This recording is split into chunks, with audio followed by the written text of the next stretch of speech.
kaip supratote, esame Lietuvos sostinėje. Bei Europos kultūros sostinėje. Ačiū. O čia mokosi labai gudri ir žavi mergaitė Eglė, Simono Daukanto pagrindinėje mokykloje. Vaikai, ar palydėsite mane pas ją? Aš esu Eglė, mokausi Vilniaus Simono Daukanto pagrindinėje mokykloje. Labai šauni mokykla, labai gera klasė. Mėgstu biologiją, matematiką, lietuvių ir anglų kalbas. O iš tikrųjų, tokių nelabai patinkančių dalykų nėra, nes manau, žmogus turi viską mokyti. Eglė bus ne iš tų žvaigždžių, kuri dainuoja, šoka ir televizijoje galima matyti. Ji bus iš tų, kurie dirba, kurie kuria.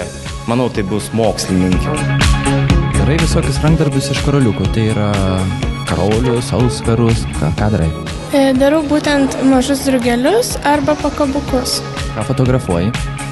Įvairią gamtą, peizažus, taip pat daugiausia gyvūnus.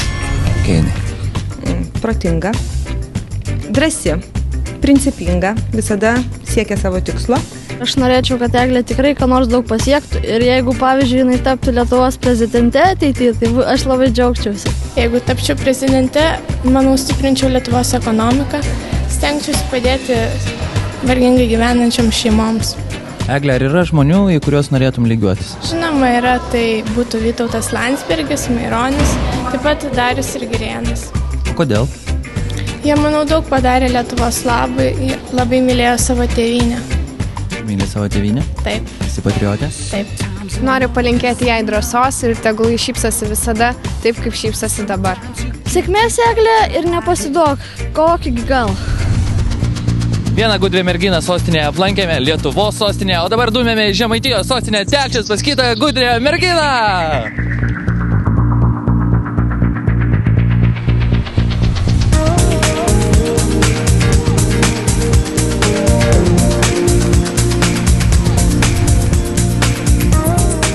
Štai kur buvęs, kur nebuvęs, aš jau esu Telšė, Žemaitijos sostinė. Oras su blogo, kol bėgau, bet man nesvarbu. Čia gyvena ir mokosi dar viena labai gudri aštuntokė, Kotryna. Lekime pas ją. Esu Kotryna iš Telšių Džiugo vidurinės mokyklos. Man 14 metų, einu į 8 klasę. Užaugus norėčiau būti daktarė. Tai irgi visiems padėti, tenais ir gydyti nuo įvairiausių ligų. Baigiau muzikos mokyklą, ėjau nuo 1 klasės, 5 metus. Tokių kaip Kotryna reta vaikų ir labai noris pasidžiaugti, kad, kaip sako, kur dėsi, ten pritiks. Prie muzikos tinka, prie dailės tinka, prie klasės draugiškumo neatskiriama draugė. Vienu žodžiu, visapusiška. Patinka piešti? Labai patinka piešti jo ir, nežinau, taip galvoju, kad kuo daugiau reikėtų pabandyti iš gyvenimo ir išmokti. Aplink mane pulkas nuostabių aštuntokų, kurie yra Kotrynos klasiokai. Taigi paklausinėkime, kokia yra Kotryna.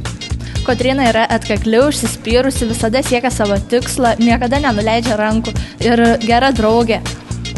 Ruošiaisi kalbą namie? Šiek tiek. Padeda visą laiką ir šiaip yra labai mila. Turi tikrą talentą. O dabar paklauskime Kotrynos brolio, ar muša tave sesė namie? Ne. Ne, sutarėt? Sutarėm. Nesipykstat? Kartais. Kodėl tu ne žemaičiuoji, jeigu tu gyveni Žemaičių sostinėje? Tai aš, kad Žemaičiau. Žemaičiau, tai ko, tai ne pa Žemaičiauinam. Tai pa Žemaičiau, jeigu reikia. Kokia Kotryna yra namie? Mėgsta tvarkytis, padeda mamai? Labai mėgstu daryti valgyti. Rimtai, skaniai daro? Labai. Dar vienas talentas. Išduok mums paslaptį, Kotryna labai ruošiasi namuose mūsų projektui ir daug skaito ir neina su draugėm į kiną. Pas vaikiną, aišku, neina. Kol kas tai dar vaikinų neturi. Ar Žemaitijos sostinėje Telšiuose gyveno tokie patys protingi vaikai kaip Lietuvos sostinėje? Aš manau, kad ir dar protingesnių už Lietuvos sostinę. Ai, kai. Aha.